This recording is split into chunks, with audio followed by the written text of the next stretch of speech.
Alors la transition va être extrêmement difficile, puisqu'on passe de cette aventure de vie chaotique à 3 autres jeunes femmes qui n'ont, elles non plus, peur de rien. Ça sera peut-être ça, en fait, hein, le trait d'union entre vous.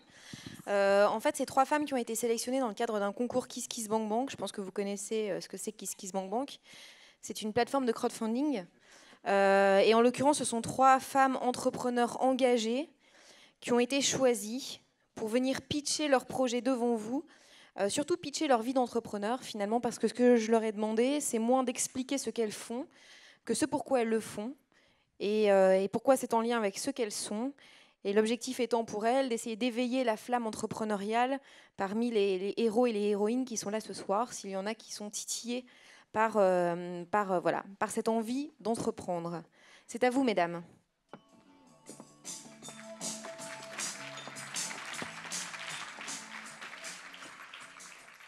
Bonjour, je m'appelle Marion Poiseau, j'habite à Hossegor, ville de surf pour ceux qui connaissent.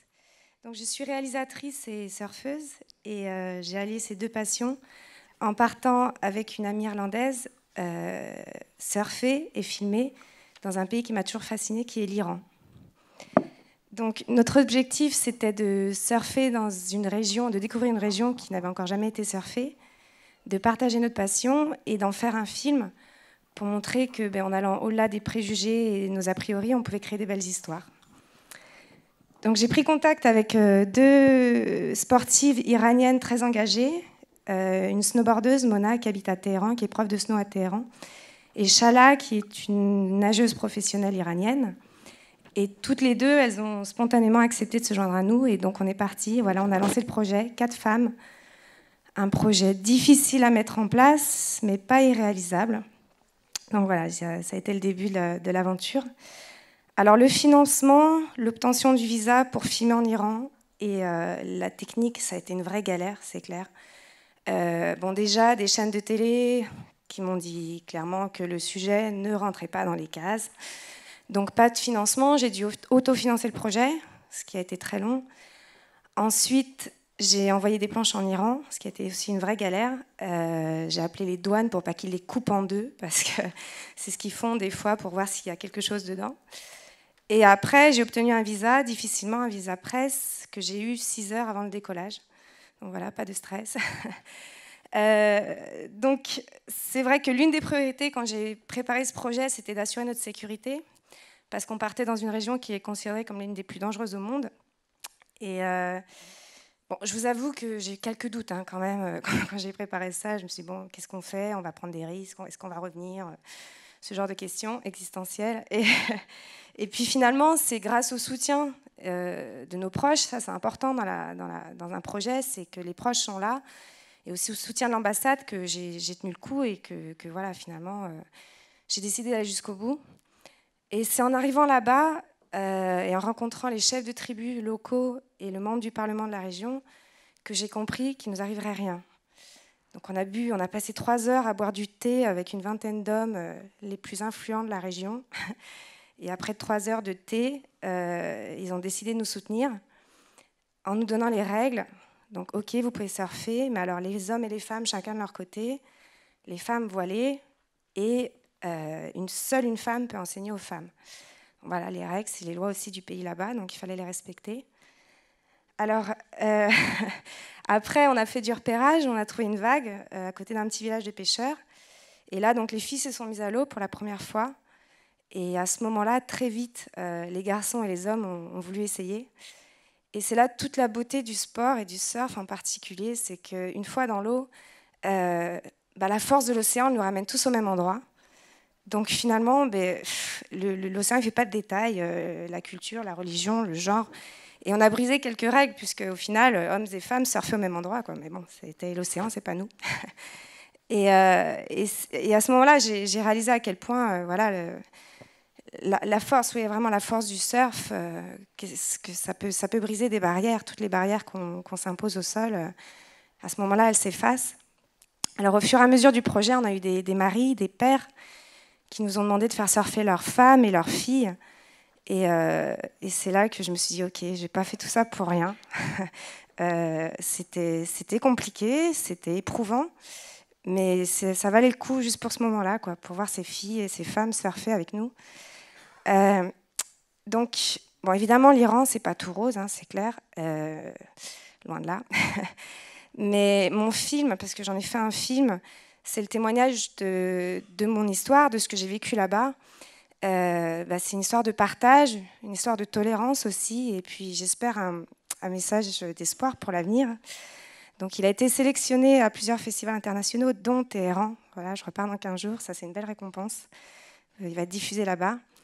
Et je vais juste conclure en disant que j'ai rencontré des femmes courageuses, déterminées là-bas en Iran, et qui ont donné confiance à d'autres femmes en se jetant à l'eau, en fait, en leur montrant que c'était possible.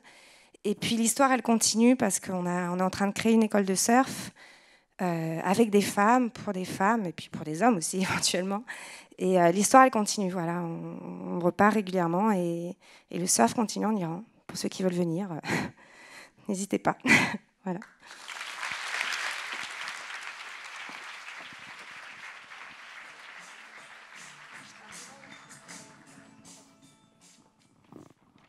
Bonjour à tous, donc je m'appelle Zoé. J'ai envie de commencer en vous citant les mots du réalisateur Xavier Dolan lorsqu'il a reçu son prix au dernier festival de Cannes.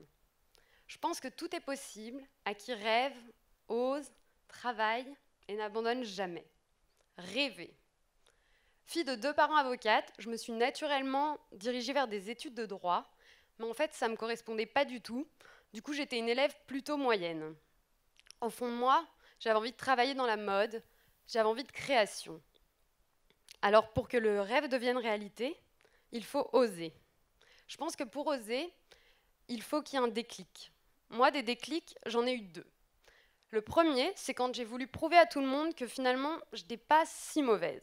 Du coup, je me suis inscrite au concours d'HEC. À la surprise générale, j'étais admissible. Mais là, le truc qui m'intéressait le plus, au moment de préparer mon entretien de personnalité, c'était de trouver la tenue parfaite pour mon entretien.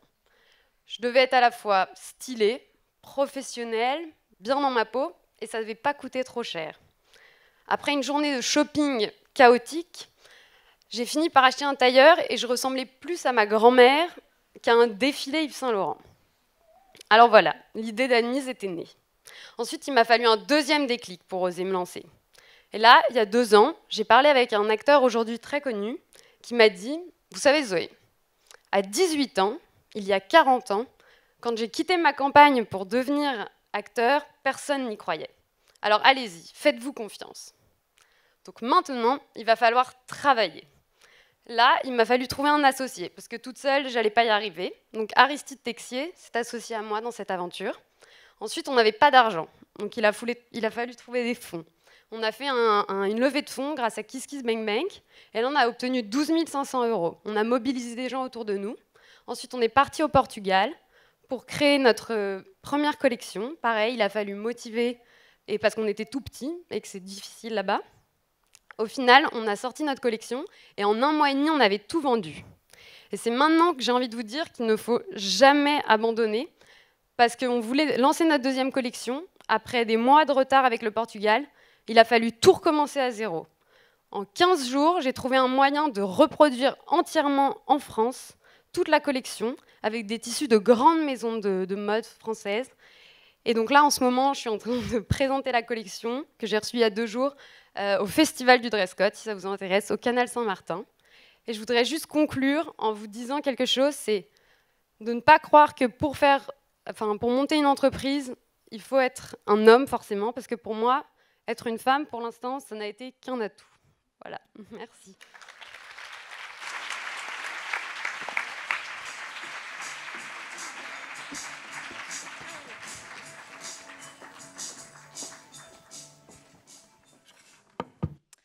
Salut tout le monde, je m'appelle Dora, je suis journaliste de mode spécialisée dans les tendances alternatives et les sous-cultures. Je suis aussi la créatrice d'un blog qui s'appelle La Gazette du Mauvais Goût. L'année dernière, j'ai été chroniqueuse dans une émission avec Stéphane Bern sur France 2 et aujourd'hui, je suis pigiste pour différents médias. On m'a invité à cet événement pour parler de mon nouveau projet qui s'appelle Dora the Style Explorer. Parce que voilà, c'est une série documentaire sur la mode à travers le monde, parce que j'en ai absolument marre de voir toujours entendre parler des mêmes capitales de la mode, c'est-à-dire Paris, New York, Milan, Londres, c'est toujours la même chose. Et je suis toujours très très intéressée par la mode ailleurs. Je me demande sans arrêt ce qui se passe par exemple au Vietnam, au Turkménistan, en Indonésie, bref, un peu partout. On dirait que je trouve que les médias féminins, les médias de mode ne sont pas assez ouverts et on parle finalement toujours des mêmes endroits. C'est toujours une mode extrêmement ethnocentrée, et occidentale. Et moi, franchement, voilà, ça me dérange. C'est pourquoi j'ai décidé de m'embarquer dans une sorte de fashion road trip à travers le monde, à la découverte des tendances et des modes dont vous n'avez pas encore entendu parler. Et pour ça, je me suis dit que j'allais lancer un Kiss Kiss Bank Bank pour essayer de récolter de l'argent, pour essayer de faire cette série documentaire. Moi, ma façon de fonctionner, ça a toujours été de lancer des blogs. Comme je vous ai dit, j'ai créé ce blog, La Gazette du Mauvais Goût. Ça fait 5-6 ans voilà, que je tiens ce blog. Et j'ai énormément de gens. Aujourd'hui, j'ai 10 000 personnes qui follow voilà, ce blog que j'ai créé. Et à partir de là, je me suis dit que j'allais utiliser cette communauté pour les intéresser à cette idée de mode à travers le monde. Donc, du coup, j'ai créé ce Kiss Bank Bank, ce qui m'a permis de récolter 5 000 €. J'ai aussi postulé à pas mal de concours, dont un concours de la marque Bonobo, qui lance un concours qui s'appelait Changer de vie. J'ai postulé complètement à l'arrache. Disons qu'il était minuit. En 5 minutes, j'avais écrit le truc. Et un mois après, je récoltais encore 5 000 €. Donc aujourd'hui, j'ai 10 000 € dans ma poche pour essayer de lancer cette série documentaire. Et en lançant cette idée sur Internet, ce que j'aime beaucoup faire, c'est lancer une idée et voir si finalement quelqu'un mord. Parce que quand on garde une idée en soi, c'est pas forcément la meilleure idée. Il y a beaucoup de gens qui gardent leur idée et qui ont peur qu'on leur vole leurs idées. Moi, je dirais que c'est pas une très bonne façon de faire, parce que finalement, les gens ne sont pas tous si méchants et hypocrites. Et du coup, en lançant cette idée sur Internet, j'ai eu 3 boîtes de production françaises qui m'ont contactée, qui sont intéressées par prendre ce projet sous leur aile. Et du coup, à produire cette série documentaire. Donc aujourd'hui, voilà, j'en suis là. C'est une série documentaire qui devrait se faire sur 12 épisodes. Et j'espère que ça va vraiment se concrétiser.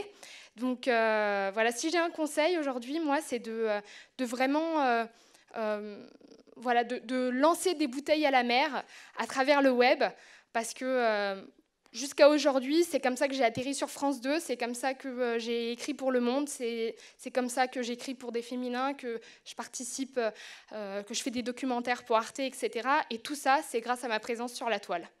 Donc voilà mon conseil.